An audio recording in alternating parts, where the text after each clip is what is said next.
Bienvenidas y bienvenidos a este documento audiovisual donde relataremos la historia y la génesis del Turmequé en Colombia.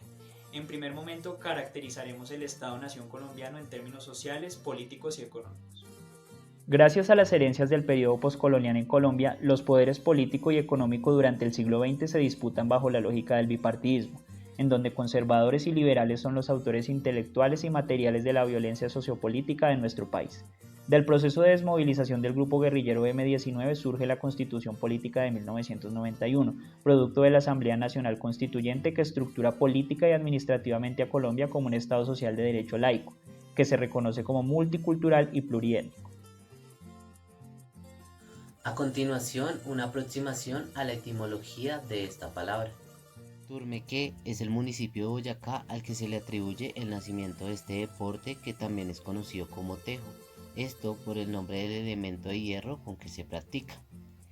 Según Mario Ibero, esta práctica fue una manera que ideó el cacique Turmequé para sortear entre un grupo de mujeres quién se casaría con él. Así pues, la palabra turmequé tiene su origen en la lengua chibcha y significa jefe vigoroso. Ahora acompáñennos por esta revisión historiográfica. El turmequé nace hace ya más de 500 años a manos de los indígenas muiscas que habitaban el altiplano cundiboyacense y que en sus inicios lo practicaban con un disco de oro que más adelante pasó a ser de piedra y finalmente, como lo conocemos hoy, una porción de hierro. El turmequé se transmitió por medio de la tradición oral y pasó a ser una actividad de distracción practicada por los sectores populares, comúnmente acompañada de una bebida tradicional denominada chicha. A finales de la década de los años 20, Emilio Murillo, intérprete del ritmo nacional, tenía el deseo de reivindicar y popularizar entre la élite lo que él llamaba el deporte nacional. Para ello, el turmequé tuvo que ser sometido a un proceso de higienización que lo alejaba del consumo de la chicha. Según Díaz, la campaña de Murillo sirvió no para la popularización del turmequé, sino para su proyección nacional.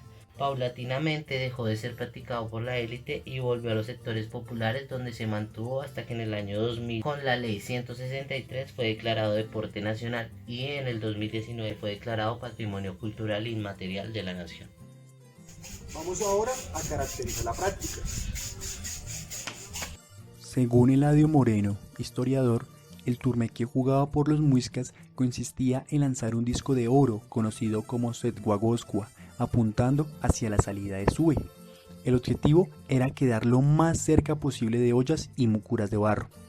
Actualmente está a cargo de la Federación Colombiana de Tejo, adscrita al Comité Olímpico Colombiano, y consiste en lanzar el tejo de una cancha a otra e introducirlo en la misma.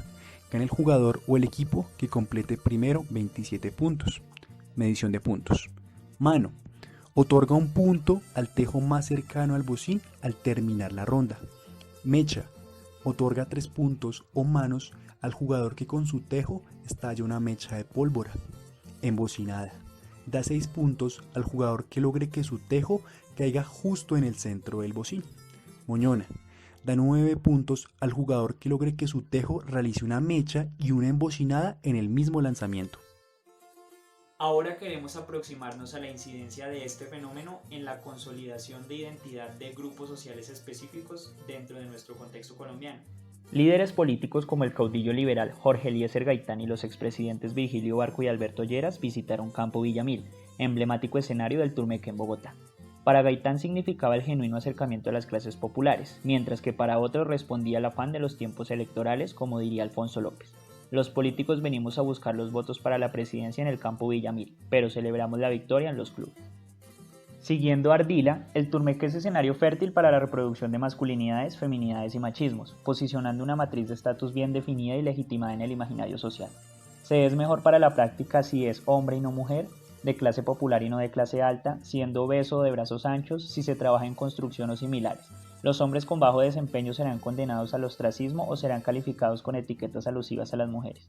Existen relaciones interdependientes entre el turmequé y el licor, especialmente el consumo de cerveza. La fritanga es también un elemento importante en la experiencia de este espacio social. Finalmente, ¿es un juego o un deporte?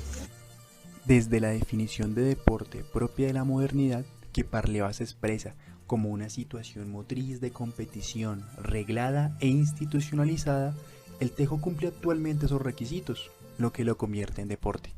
Pero rompiendo con ese paradigma hegemónico, nos atrevemos a decir que la práctica de turmeque hecha por los indígenas es un deporte desde la visión que tiene Cajigal de este, el cual lo define como cada tipo de actividad física realizada con el deseo de compararse, de superar a otros o a sí mismo, o realizada en general con aspectos de expresión, lúdicos, gratificadores a pesar del esfuerzo.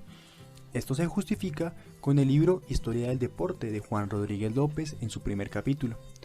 Finalmente, dejamos la discusión abierta y la posibilidad desde la epistemología del sur de resignificar las prácticas ancestrales de las comunidades indígenas y en nuestro caso la forma de estudiar y concebir el deporte.